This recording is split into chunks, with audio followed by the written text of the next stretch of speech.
This podcast is brought to you by Australia's LGBTQIA+ community media organisation, Joy. Keep Joy on air by becoming a member, a subscriber or donate. Head to joy.org.au.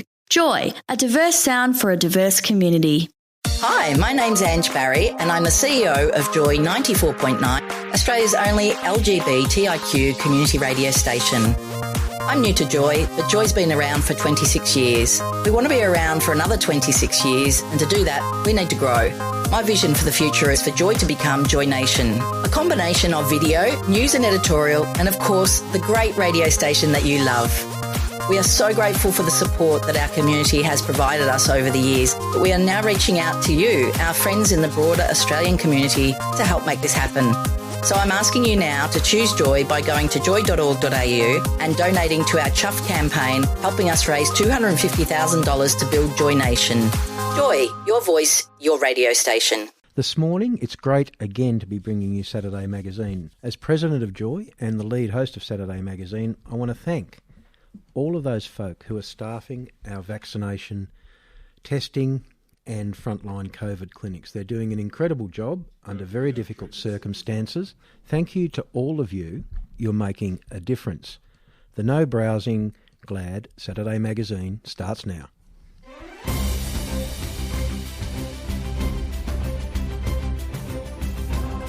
From Joy 94.9, this is Saturday Magazine.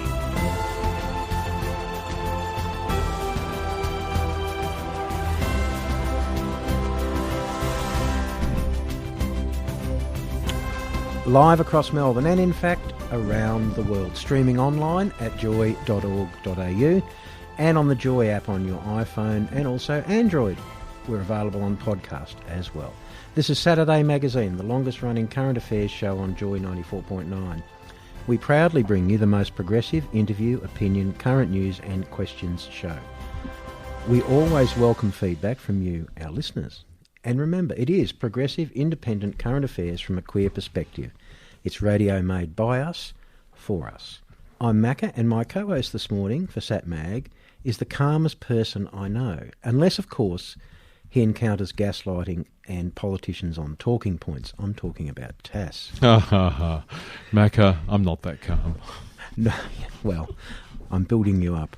We Thanks, also have Paul, who's multitasking on panel. Gordon is getting ready to do our podcast. Keep your chair quiet there, Tass.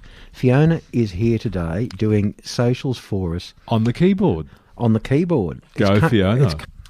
Now, before we get on with it, I want to ask again, every single person who's listening, give yourself a little task today, and that is reach out to a friend or family that you haven't spoken to in the last few days. Do it on a phone call or by Zoom. Obviously you can't visit, but do it to see that they're okay. Tass, good morning. Good morning to you, Macca. How was your week? Look, pretty good. You're in a bit of a positive mood this morning. What's going on? Well, you know, when you get information about things that inform your decisions and remind you about things in your past that, you know, you actually, when you remember them, you go, yes. Okay, I know. You've got some dirt on someone.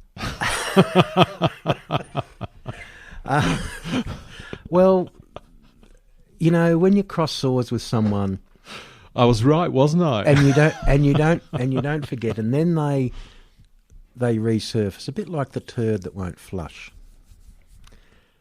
It encourages me to then delve back into my memory bank.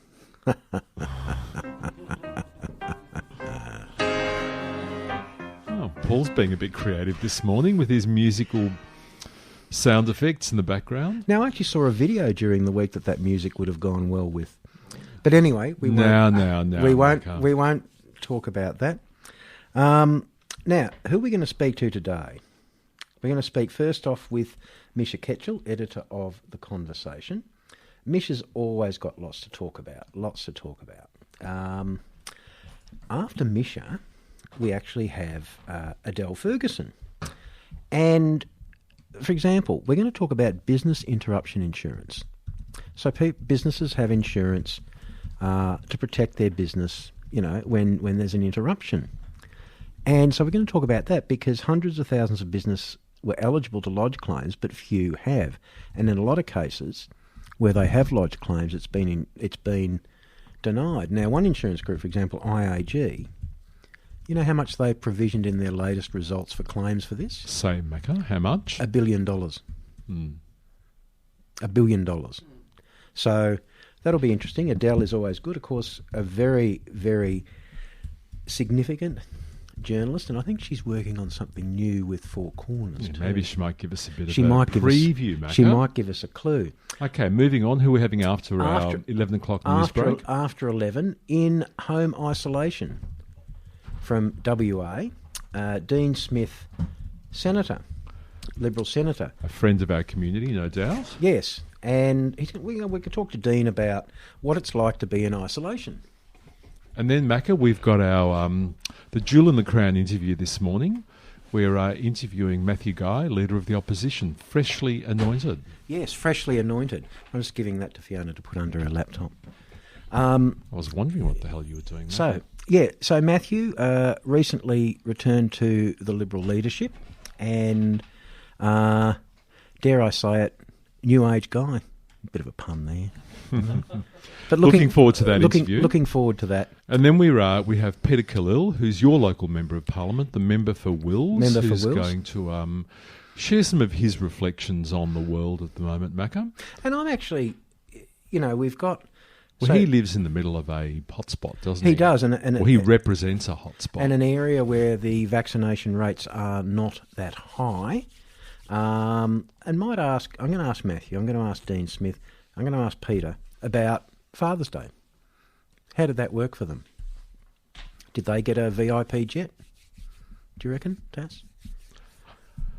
Oh, I don't know what to say about that one, Macca. Oh, it only costs... it's not about about the cost. It's about the optics, really. It's about the message that it sends to the community. I couldn't see my father on Father's Day. My father's in hospital. Mm. And for obvious reasons, infection control, etc., I couldn't see my father. But yet the PM thinks it's okay while the rest of us are all locked away in our homes, isolating, quarantining, lockdown, etc., to actually fly across the state to visit his family. What message does that send to the community? It sends the message that I'm different. And because I'm Prime Minister... I can do what I want. And, okay, what he did was within the law. You know what actually annoys me most about it? Is what it cost. Now, they're saying, it was only $3,000. Rubbish. Those VIP jets, right, cost tens of thousands of dollars to operate, as well as all the staff that would have been deployed at both ends. I don't think that's the hot issue. The hot issue is it's the morality of it. Well, let's not talk about morality in the Prime Minister. Let's talk about the money. Let's talk about the money, right? It would have been hundreds of thousands of dollars. I just think it's not good enough. It's not good enough, right? And if it was so important where we go there, why didn't he just drive there? It's only a 3-hour drive. Yeah, that is a good point, actually. He's got all those armoured limousines and all those stuff. It would have been a nice drive. Yeah, by the time you sort of queue up, wait in, check in... no, he doesn't have to. He doesn't have to roll up and check in. Well, still do to a degree. I mean, you can't it's a VIP flight, Tass, from the RAF base. He just drives up and gets on. He should have driven. He could have stopped off somewhere and looked up some of his relatives like he did in the UK. Anyway. Okay, and what are we doing after that? We've got no idea. Ruth McNair. Ruth McNair. The lovely Dr. Ruth McNair, yep. Who is the chair of the Pride Foundation of Australia. She will come and talk to us about some great work that they're doing with supporting queer refugees. Now, they've got an online event on the 15th of September. And that's what she's going to talk to us about. Which is really good, and we haven't spoken to Ruth for a while, so it'll be good. And just so people know, the Pride Foundation is a charity, an LGBTIQ plus charity, as opposed to the Pride Centre. Correct. And I think we need to unpack that with her as well. That's right. We have a message here, Macca, a message here from Spiro. What does he say? I don't know. Let me have a look. Spiro says, I have family in Newport and they are breaking the rules, and it's shocked him. They need to be called out for their bad behaviour. He also sees it in Port Melbourne, where they all come down disregarding the rules. Yeah. Men in their 20s and 30s. Thanks, Spiro. Yeah, and, reality is we're all doing it tough. The reality is what the Prime Minister did was legal. I just think it sends a bad message. And, as a taxpayer, I object to it. Just as I object to my taxes being given to independent schools to discriminate against my community. I don't want homophobia, and I certainly don't think I should pay for it in my taxes. That's what I think. Saturday Magazine, every Saturday from 10 until noon on Joy 94.9. Thanks for listening to another Joy podcast brought to you by Australia's LGBTQIA+ community media organisation, Joy. Help us keep Joy on air. Head to joy.org.au. Joy, a diverse sound for a diverse community.